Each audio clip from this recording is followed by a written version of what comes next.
Ilang weeks na rin laman ng balita ang di umanong hiwalayan ni Gerald Anderson at Julia Barreto.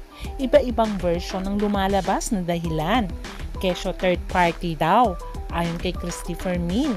At ayon naman kay Ogie Diaz, ay meron daw hindi sila napagkaunawaan. Kaya naman ay hindi na rin matahimik ang mga fans kung ano nga pa talaga. Totoo nga bang hiwalay na sila o hindi pa? Pero namin ni Gerald na hindi sila hiwalay ni Julia. At hinatid pa nga niya ito sa airport nung pumunta ito sa ibang bansa. Kaya naman na mag-guest itong si Gerald sa Itbulaga nito lamang ay biniro nila Bossing, Tito Vic at Joey itong si Gerald about Julia kung saan naman ay finokus si Julia. Ano ang nangyari? Nabuking sila ni Tito Vic at Joey at pinaamin sila sa kanilang hiwalayan kung totoo ba o hindi. Ating alamin.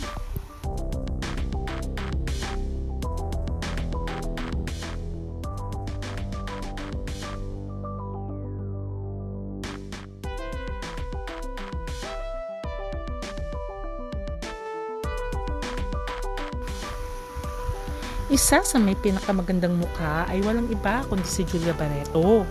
Kung kaya't marami din talagang mga artista ang may crush sa kanya. Pero ang nakasungkit sa kanya matamis na oo besides Joshua Garcia ay walang iba kundi si Gerald Anderson. Pero bago naging sila ay binalot ng kontrobersya ang kanilang relasyon ni Julia Barreto. Dahil si Julia nga daw ang dahilan ng hiwalayang Gerald at Bea Alonzo. Pero bago ang lahat, nauna niyang naging girlfriend ay walang iba kundi si Kim Chiu during their Pinoy Big Brother days. Tumagal din ang kanilang relasyon. Sila ay sikat na love team at tinawag nga sila na Kimi Raud ng mga fans. Pero unfortunately, sila ay naghiwalay at dumating naman sa buhay niya si Maha Salvador na best friend ni Kim Chiu kung saan ay nagkaroon nga sila ng hindi pagkakaunawaan ni Kim Chiu. Pero sabi nga nila ay walang forever sa dalawa.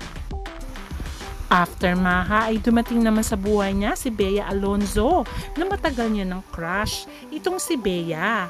Naging sila for how many years? Ang hiwalayang Bea Alonzo at Gerald Anderson ay nagkaroon ng kontrobersya at pinag-usapan talaga na kesyo ang third party ay walang iba kundi si Julia Barreto. Nung umpisa ay i-deny ng dalawa na may relasyon sila. Pero after how many months din ay umamin na rin ang dalawa na sila na. Kilala si Gerald bilang playboy ang image dahil ilan na rin talagang babae ang kanyang naging girlfriend na nauwi sa hiwalayan. Kaya naman nitong weeks na ito kung saan ay usap-usapan na hiwalay na sila ni Julia Barreto dahil dinilit nga ni Julia ang ibang larawan ni Gerald sa kanyang Instagram ay nagkaroon daw ng hiwalayan sa pagitan ng dalawa. Ayon kay Christopher Min ay third party daw ang dahilan. Pero dininay ito ni Gerald Anderson at sinabing sila pa rin ni Julia. Sinabi ni Gerald na sila pa rin daw ni Julia Barreto at hinatid niya pa nga ito nang pumunta ito sa ibang bansa para sa isang show. Pero ang pinagtataka ng lahat, bakit daw hindi nagsasalita itong si Julia Barreto regarding sa hiwalayang issue. At napansin din nila na nagsosolo ng travel itong si Julia Barreto at ganoon din si Gerald Anderson. Pero ito na nga, binasag na nga ni Gerald ang katotohanan na sila pa rin ni Julia. Ayon sa mga fans at netizens, kaya siguro ay sinasabing hiwalay na itong si Gerald at itong si Julia para mapag-usapan dahil may bagong teleserye itong si Gerald, parang gimmick lamang for the promo. Kaya naman ang mga netizens ay sinasabi nilang baka naman low-key na lang ang kanilang relationship. Kaya naman binasag na ni Gerald at Julia ang hiwalayang issue dahil nga sa pag-guest nitong si Gerald sa portion ng Itbulaga kung saan ay si Julia ay nasa studio at si Gerald naman ay nasa ibang lugar. kasama ang ibang mga Itbulaga members. Dahil nga sa pagbisita ni Gerald Anderson sa noontime show ng Itbulaga nito lamang Wednesday ay marami ang kinilig dahil nandun siya sa Sugod Bahay Mga Kapatid segment. At dito na nga ay biniro-biro itong si Gerald Anderson at si Julia Barreto, kung saan naman si Julia ay host sa Itbulaga. At dito na nga, sinabi ni Gerald, pwede po bang i-close up ng konti?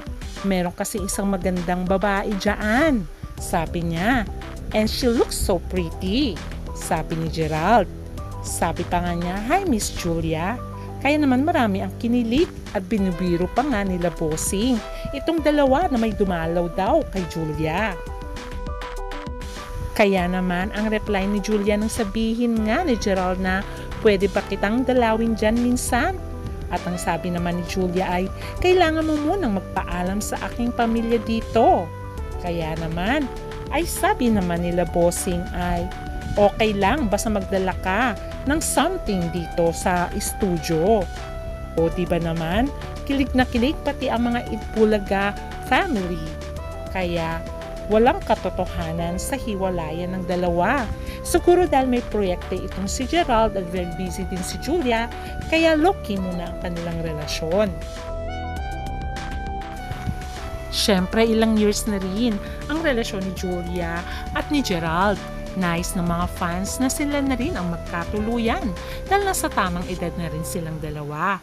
At ito ang ating aabangan na makita sila na ikakasal na.